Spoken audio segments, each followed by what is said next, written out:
President John Mahama has stated that Ghana's economic recovery is firmly underway, citing the leadership of the new Bank of Ghana management as a key driver of the turnaround. He attributed the ongoing recovery to decisive measures and renewed leadership of the central bank.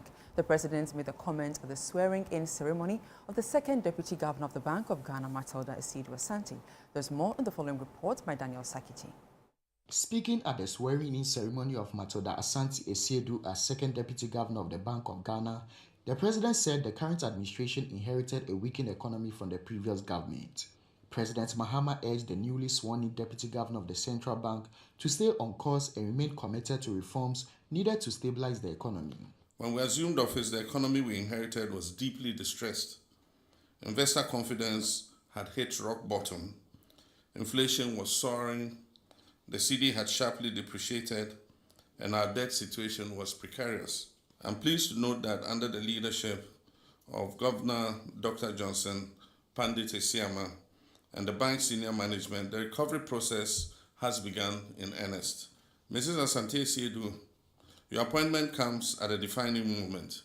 You're joining a team tasked with not just stabilizing the economy, but transforming our financial sector to serve the Ghanaian people better.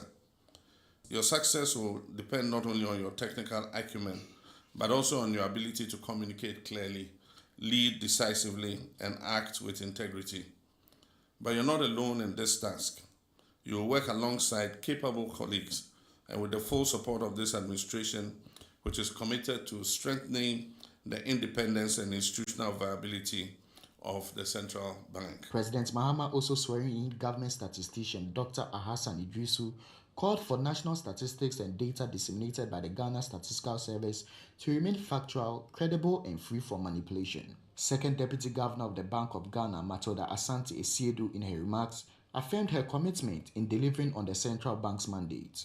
As I assume this office, I'm guided by three overarching priorities. The first one is to support the bank's core mandate of price stability, recognizing that low and stable pricing is not just about macroeconomics.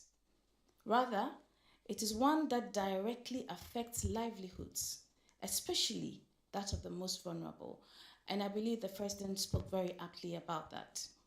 Secondly, to collaborate with my colleagues to reinforce the resilience of the banking and financial system. Financial stability must never be taken for granted. We must constantly anticipate the risks on the horizon, strengthen regulation, and uphold high standards of governance and market conduct.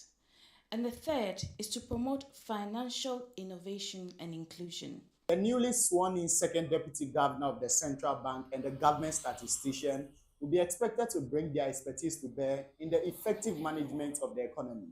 For ChannelOne Business, I am Daniel Sakiti.